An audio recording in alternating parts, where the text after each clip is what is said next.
आज के इस नए विश्लेषण में स्वागत है।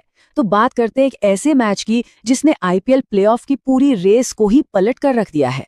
पंजाब का जो हार का सिलसिला चल रहा था ना, फाइनली उस पर ब्रेक लग गया है। और ध्यान रहे, ये कोई मामूली जीत नहीं थी, इसने टूर्नामेंट के पूरे गणित को हिला दिया है। इस जबरदस्त वापसी के हीरो रहे सरपंच श्रेयस अय्यर। इस पूरे नए सिनेरियो को समझना वाकई बहुत दिलचस्प होने वाला है।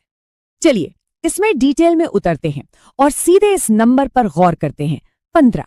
ये सिर्फ एक रैंडम नंबर नहीं है, ये पंजाब का नया पॉइंट्स टोटल है।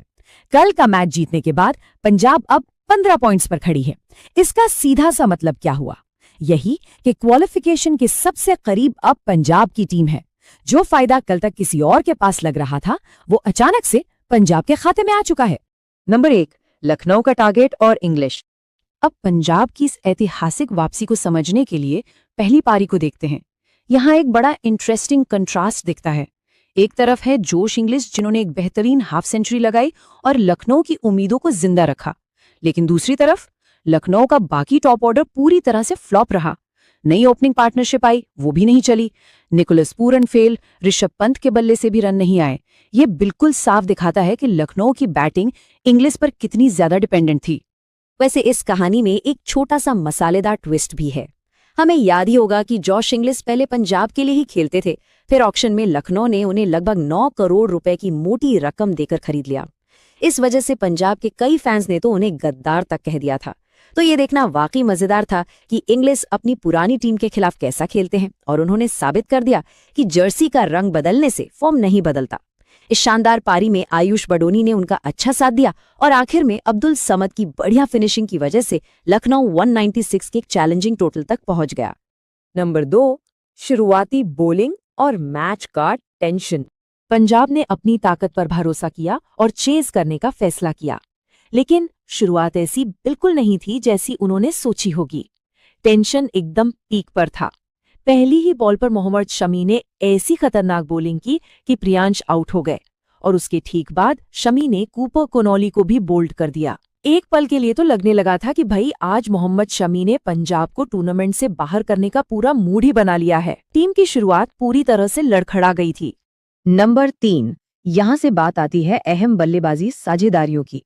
अय्यर और प्रभसिमरन का कमाल।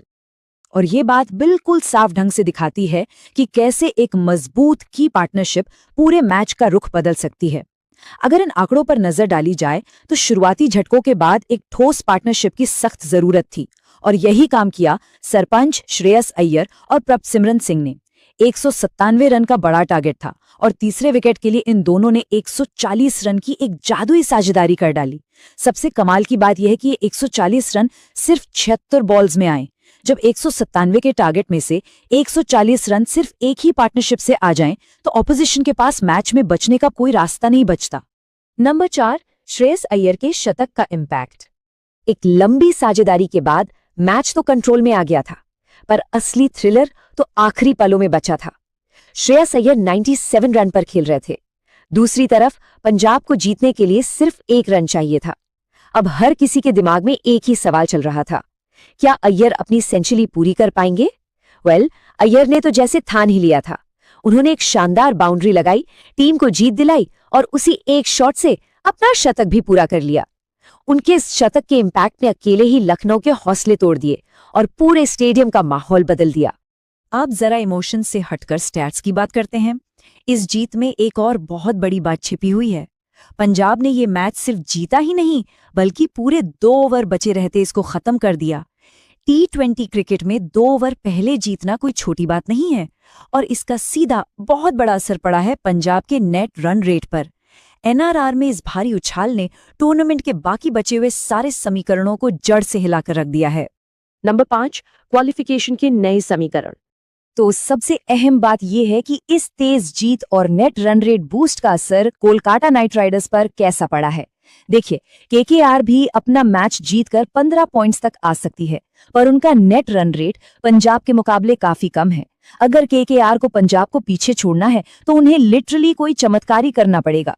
पहली शर्त, पहले बैटिंग करते हुए उन्हें 74 रन के मार्जिन से जीतना होगा, या दूसरी शर्त, अगर वो चेस कर रहे हैं तो उन्हें टारगेट सिर्फ 12.3 ओवर्स में हासिल करना होगा। एक पल के लिए सोचा जाए 12.3 ओवर्स दिल्ली जैसी टीम के खिलाफ T20 मैच को इतनी जल्दी खत्म करना ऑलमोस्ट नामुमकिन है। इसलिए पंजाब को अब KKR से कोई बड़ा खतरा नहीं है। इस एक अकेली जीत ने टूर्नामेंट में जो कोलैटरल डैमेज किया है ना, उसको भी क्लियरली समझना जरूरी है। पहला असर, दिल्ली ऑफिशियली टूर्नामेंट से बाहर हो चुकी है।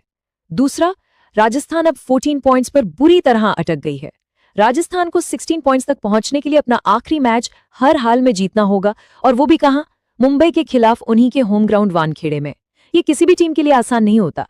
और सबसे बड़ा पॉइंट ये है कि अगर राजस्थान वहां हार जाती है तो पंजाब का प्लेऑफ स्पॉट 90% पक्का है। और इस सब के बाद हम इस टूर्नामेंट के एक बेहद रोमांचक मोड़ पर खड़े हैं। गणित एकदम साफ है, लेकिन क्रिकेट हमेशा से अनिश्चितताओं का खेल रहा है। तो सबसे बड़ा सवाल यही बचता है कि वो आखिरी प्लेऑफ स्पॉट कौन सी टीम हासिल करेगी। क्या पंजाब की वापसी उन्हें आगे ले जाएगी या राजस्थान आखिरी पलों में बाजी मार लेगी?